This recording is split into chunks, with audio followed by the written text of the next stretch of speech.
Nichols. Steven Jackson is back. Paul Pierce is back. And look who came to hang out. Mr. 7 Rings himself, Big Shot Robert Horry. And I'm supposed to read the promo lines that Steal a Game, Steal a Taco is back. But let's be honest, if you're looking at his jacket, you must be aware that you were here for Taco Bell. Exactly. They told me you were showing up today in a taco suit. And I got to be honest, I was like, is it a taco suit? Or is it a taco suit? Yeah. I'm pleased that it's just a suit taco jacket. Yeah, Exactly. right.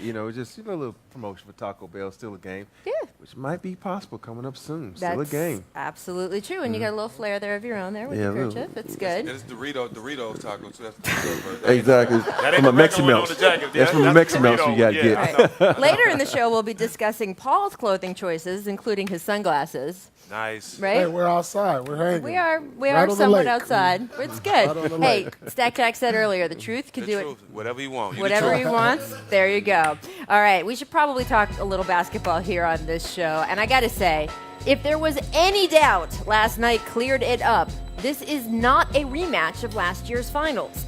This Warriors group with Kevin Durant, it's just a totally different team. And seeing them measured against Cleveland only emphasizes how that extra ingredient has affected the whole rest of the recipe.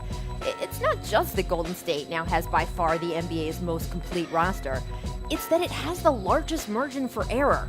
Turn over the ball 20 times? Yep, it just doesn't matter. KD's presence has made it so much easier for every other Warriors player on the floor. It's like he walked around the locker room handing everyone their own personal cheat codes. And when you make things easier for Steph Curry in particular, oh boy. After the game, Draymond Green said this is the most locked in he has ever seen either Steph or KD, and that, quote, it's personal for both of them. So that's comforting for Cleveland fans. Even less comforting that the Cavaliers discovered last night their margin for error is 0. Cleveland put together a relatively complete game. LeBron James was just a wrecking ball as he delivered yet another triple-double.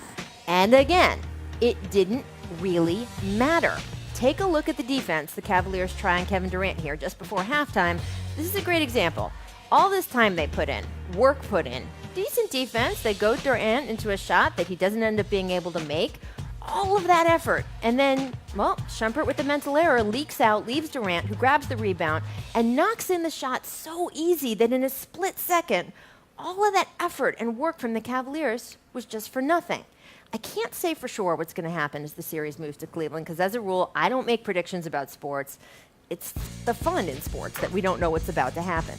But I do know that all the people saying there is no way a LeBron James team would get swept at this point in his career, I'm not sure they understand LeBron might not have much of a say in this here. He is playing a team that can make mistake after mistake and still win. That is new from last year. And at least so far, it is deadly. So, Robert, do you think that it is too soon to talk sweep? I think it's way too soon because anything can happen. A step on a foot, do anything. That's Injuries. true. Injuries play a major part in basketball. A random suspension? Exactly. You never know, people. Exactly. And plus, Cleveland's going home. They're going to have a lot of energy, a lot of emotions in that game, and that can push them through to getting that win. So I don't. It's too early to talk sweep. You have to wait when you're down 3-0, then you can talk sweep.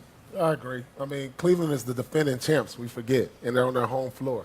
All Golden State did was take care of business at home.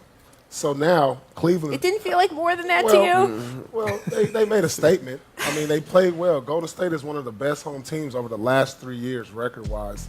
So Cleveland has to go home, gather themselves, not panic, and say, hey, we got to take it one at a time right now. That's all it's about. It's way too soon to talk sweep. We've all been played in the finals, one game at a time.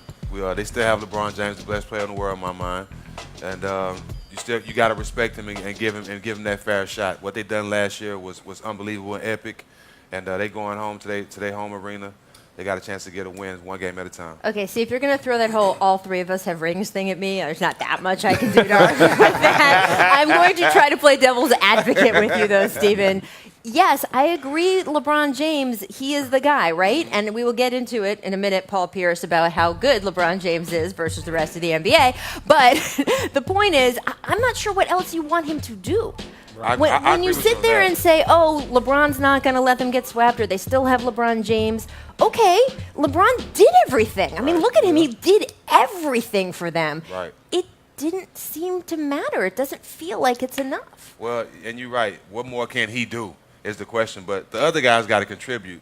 They seem like they're cool on winning the last year. Like, I'm just cool. We won last year. I really don't care about this year. And that's how they played. Is that what you feel? That's how they played to me the first 2 games.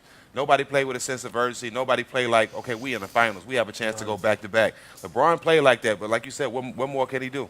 I mean, you are the expert at that. So, I mean, when you are not the number one headliner on a team, but still they cannot win without you. You were the one who made them win some of those games. How do you become one of those kinds of role players? One of the things is you have to be confident in yourself. You look at those guys, they're not playing with any confidence. They sitting back and saying, okay, we're going to let LeBron do his thing. He's going to let Kawhi do it. I mean, Kyrie do his thing, and they're not doing what they're supposed to do.